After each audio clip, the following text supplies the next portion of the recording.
Hi everyone, this is APO Sports and we are already back with another video with another NBA comparison. So today it's going to be all about Lexie Hull and the comparisons that I have as far as is she Kawhi Leonard, is she Alex Caruso. So we'll get into that. We'll get into a little bit of the numbers and hopefully in the highlight you're able to see some potential as far as the ability to become Kawhi Leonard and some flashes of where I think she currently is, which is Alex Caruso. Now, I just think that as far as comparisons with college numbers and then comparisons with where Kawhi Leonard was when he got into the NBA back in 2011 and 2012, he wasn't really that much really coveted out of college. Kawhi Leonard wasn't. Anyways, yeah, he had been killing it and everything like that, and he had made some splashes for San Diego State, but he wasn't Kawhi Leonard in 2011. Actually, he came off the bench most of that well, not most of the season. He came off the bench, I think, for almost half the games, really, during his rookie year. And then he had a slow progression to become the Kawhi Leonard that he ended up becoming, but he wasn't that all the time, right? So if I'm making this comparison, it's because I watched Kawhi Leonard in 2011, 2012, 2013, all of these years, and I saw the gradual progression. And for whatever reason, when I was watching Lexie Hull, that is the person that kept coming into my mind, just because there were similar things that Kawhi Leonard was doing back then, and to the things that Lexie Hull is also doing today, right? So it actually took him 4 seasons. It took Kawhi Leonard 4 seasons to kind of really start to get out of his shell, and for the San Antonio Spurs to start trusting him a little bit more, involve him in the offense, and actually draw some plays for him. But his first four years in the NBA, he was just a role player, right? That San Antonio Spurs team was loaded with, Tim Duncan, Tony Parker, Manu Ginobili. So he was kind of like maybe not even the fourth option, but he was able to focus on the other aspects of his game, like defense, rebound, fast break, all of these different things, while still working on improving everything else. I actually thought, because now we're jumping into Lexie Hull's fourth season. Uh, this is kind of like, this is the good and the bad, I guess, of building such a strong team. Is that before they hired, or before they signed Bonner, before they signed Natasha Howard and and then also traded for Sophie Cunningham, I thought that Lexie Hull was going to be part of the starting lineup.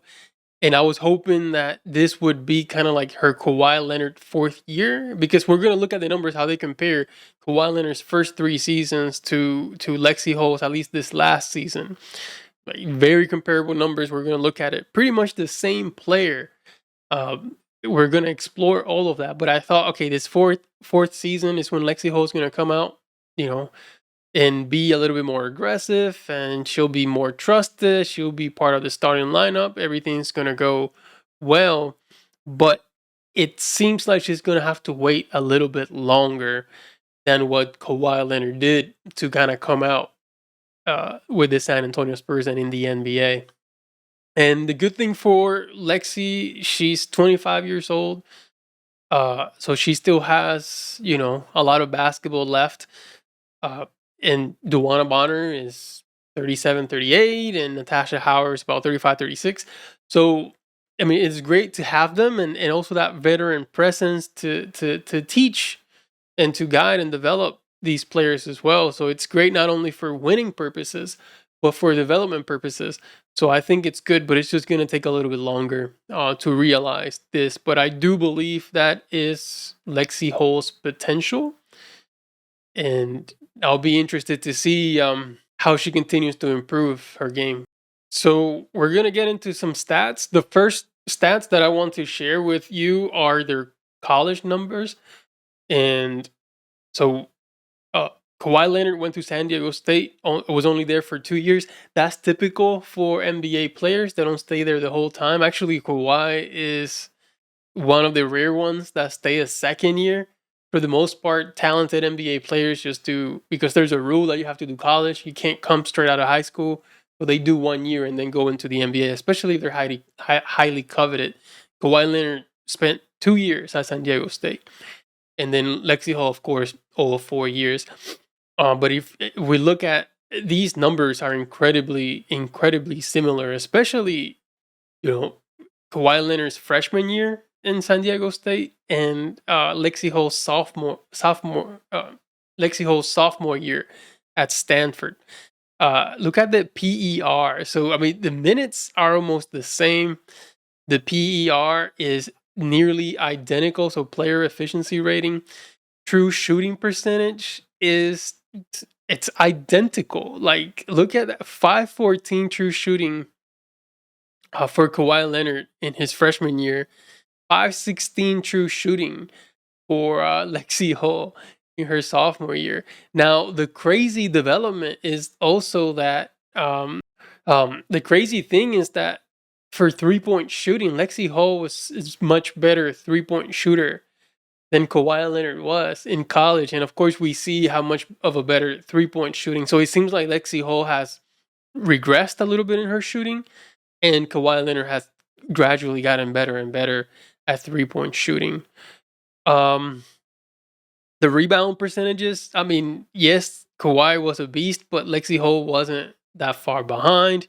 As assists, if you're looking at Kawhi Leonard's freshman year and Lexie Hull's sophomore year, 12.7 assists for Lexie Hull, 13 percent assist percent, or 13% for Lexie Hull, 12.7% for Kawhi. The steals, 2.8% for or 2.8% for Kawhi, 2.9 for Lexie Hull. It is crazy. And then even the blocks, right? Although Kawhi got a little bit more blocks, but everything's similar. And look at the usage percentage. How they were used in their school for Kawhi's freshman year and Lexie's sophomore year. The same 24.3% and 24.3%. See, like when I do these observations, only because this has been part of the fun of covering the WNBA and having covered the NBA for so long, right? For over 35 years now, that I'm able to see similarities in games, and especially at a certain point in a player's careers. So that's what gives me the ability to say, oh, wait, I've seen this player before, and that is Kawhi Leonard. Not the Kawhi Leonard we know today, but I've seen that Kawhi Leonard, the 2011, 12, 13, 14 version of Kawhi. But these were the college numbers. We'll jump into some of the NBA numbers here. So what I'm going to compare is Lexie Hull's third season, this last season, 2024, to Kawhi Leonard's first 2 seasons in the NBA, because I think that's where we're really going to get the best comparisons. And we're going to do per 36 minutes, only just to that we can level the amount of playing time, right? We can look at the numbers from a amount of minutes perspective and not necessarily per game, because Lexie just didn't play the same amount of minutes that Kawhi did. So when we level it down to 36 minutes per 100 possessions in advanced statistics, then we're really able to get a better understanding of the similarities in their game. So per 36 minutes, early Kawhi Leonard and 2024 Lexie Hull. So look at the points per game, pretty similar. I mean, Kawhi Leonard was definitely scoring more, was shooting more, was shooting 3 times a game more. Turnovers, pretty similar. Lexie Hull just tends to turn it over a little bit more. Blocks, pretty similar. The same, really. Steals, Kawhi was getting more steals in the first 2 years, but Lexie was still getting her steals. Assists, they're not. So this is also another thing that's super similar about them. Like, they have vision, but they're not natural passers. Like, Lexie Hull is not a natural passer. And when I bring in Alex Caruso into the equation, and we're going to look at and compare Lexie Hull and Alex Caruso's numbers as well, but Alex Caruso is different, right? So I see some of Caruso in Lexie Hull, but Caruso is really a playmaker, and a really, really skilled passer. So in that sense, Caruso is just a much better passer than both Lexie Hull and Kawhi Leonard. But when it comes to this, pretty much the same. Rebounds, the edge to Kawhi, but offensive rebounds, the same between Lexie Hull and Kawhi Leonard. Free throw percentage, identical. And this is for taking, that's the crazy thing too, right? Like, per 36 minutes, they took the same amount of free throws and pretty much had the same free throw percentage. And this is the crazy thing to me as well. I mean, for taking 3.8, almost 4 3 attempts per game to have a 47%, this season was crazy. So we still have some people complaining that Lexie Hull is somehow not a good shooter. She damn near shot 50% from 3 last season, and her college numbers from 3 were always really good. She always was shooting 35% or more. So 2-pointers is definitely something that Lexie Hull can improve upon, but even Kawhi Leonard, someone who super fast and can dunk, was struggling with a 2-point shot as well. But he did shoot 54% to Lexie's 40%. She needs to get better. Like, she shot better from 3 than she did from 2. So she does need to improve finishing around the rim and her mid-range shot as well. But I think she's going to get there. But yeah, she definitely needs to improve finishing around the rim. And then at the end, field goal percentage was pretty much similar for both of them. And then just another interesting thing, of course, I'm an advanced statistics kind of guy. You already know that about me. And I look at that a lot. But anyway, per 100 possessions, you see the offensive rating and defensive rating. And this was a defensive rating 111. So the offensive rating, it's similar to both of them. The defensive rating, this is not on Lexie Hull, not in my opinion. The Fever were historically bad defensive team last year, and for her to still have a plus, net rating is impressive. And like I said, I think I mentioned this in the video last night when I was talking about Aaliyah Boston and Nikola Jokic. For 2024, Lexie Hull and Aaliyah Boston were the only two players on the Fever team that had a positive net rating. So it's just this player right here, Lexie Hull, is a winner, right? So when she's on the court, good things are going to happen. And typically you're going to win games. And it's evident, right? I mean, we have two players in Aaliyah Boston and Lexie Hull who have won NCAA titles, the whole national championship. So these are proven winners that you want to have on your team at all costs and on the court at all times. But the numbers for per 100 possessions pretty comparable as well. You're naturally going to see more points per game for Kawhi Leonard. Turnovers, similar amount. Blocks, the same. Steals, assists, they're pretty much just the same. They have the same ability, same skill set when it comes to passing and the vision. Rebounds, Kawhi, and then the numbers that we already saw as far as percentages. And then the percentage. So here we looked at these numbers for their college, for both Kawhi and Lexie. And so here, just Kawhi was given more opportunities to succeed than Lexie Hull was. But the true shooting percentage is still similar like it was in college. The total rebounds, of course, Kawhi's got the edge. Assist percentage, Lexie Hull has the edge. Blocks, for some reason, Lexie Hull has the edge. Lexie Hull also just tends to turn the ball over a little bit more. The usage percentage, here Kawhi was better, but I think even in college, even though they had similar numbers for one of the years, he had a higher usage percentage, but this is pretty similar as well. Just impressive to see the similarities in their numbers when it comes to advanced statistics and their tendencies and the type of players that they are. So this is why I compare. So right now, I'm not saying that Lexie Hull is 2017 Kawhi Leonard, 2018 Kawhi Leonard, or today's Kawhi Leonard, right? That's not what I'm saying at all. What I'm saying is right now, Lexie Hull is 2011, 2014 Kawhi Leonard, and has the potential to become Kawhi.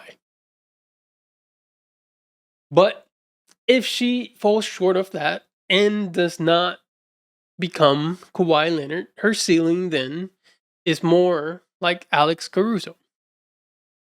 So we can compare, we'll compare Alex Caruso to Lexie Hull, and this is not too bad, right? Like if she ends up being Alex Caruso, that's fine as well. He's a proven winner, a great defensive player who adds ton of positive impact to your team.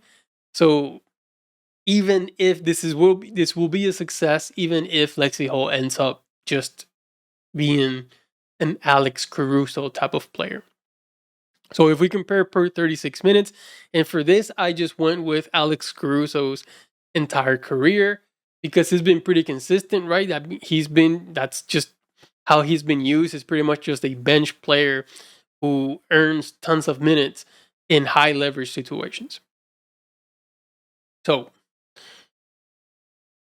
for career and for Lexie Hull's 2024, we're going to continue to use 2024 season Lexie Hull. So 10.9 points and for Caruso, 10 for Lexie. Turnovers about the same, even though Caruso handles the ball a little bit more.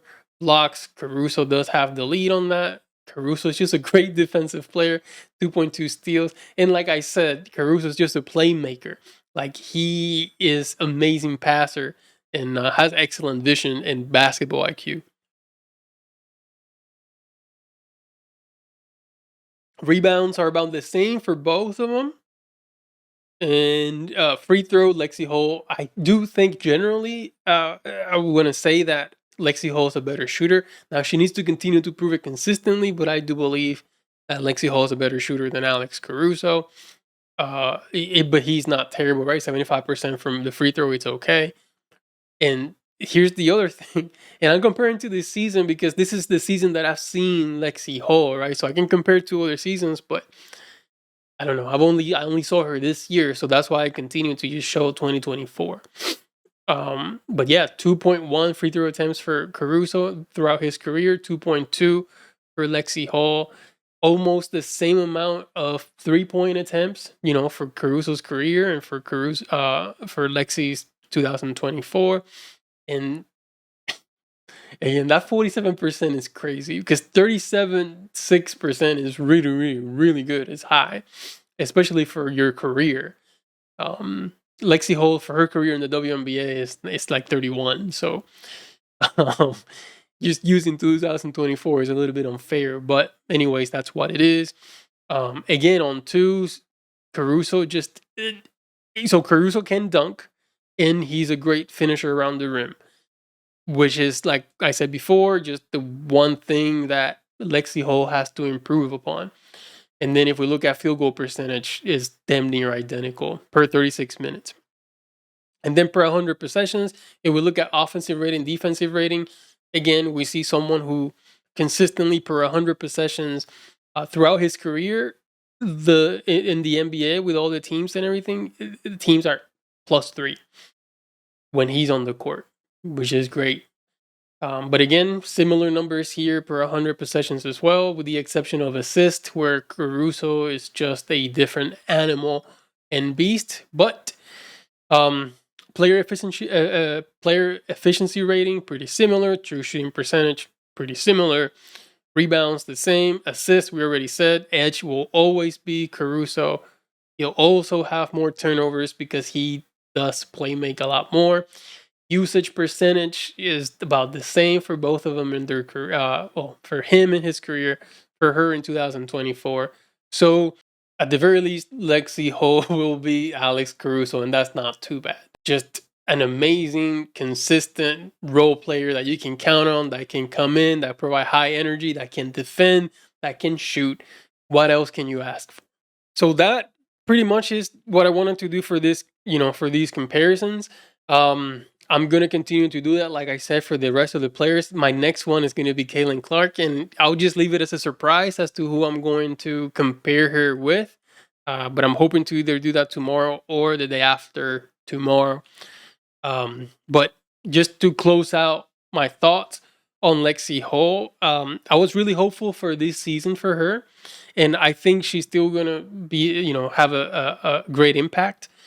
I don't see her starting in the starting lineup. I mean, I'm trying my best to play around with different, possibilities, because I really do want her to start. But like, if I was the coach of the Indiana Fever this season, I would have to have a heart to heart with her because there's no way. I mean, after getting Bonner, after getting Howard, after getting Cunningham, there's just no room.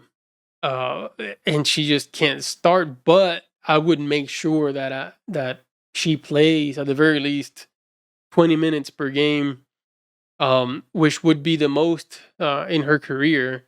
So 20 to 25 minutes per game would be a good sweet spot for her. If she can get more than that'd be fantastic. But I think she'll probably be seeing 20 to 25 minutes per game. And just continuing to get better, continuing to develop.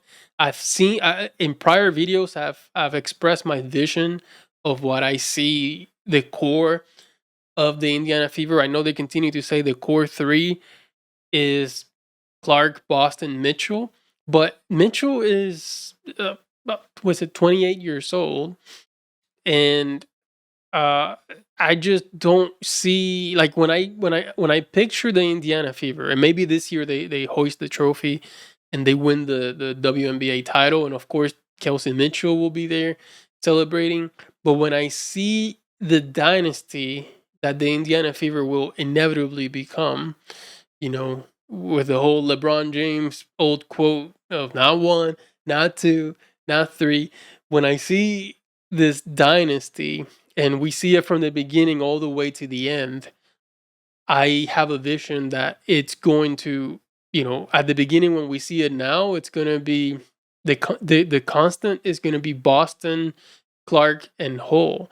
And when we see it at the very end, whenever that may be, I don't know, 2040, right? 15 years from now or 10 years from now, 2035, I see the constant of Boston, Clark, and Hull.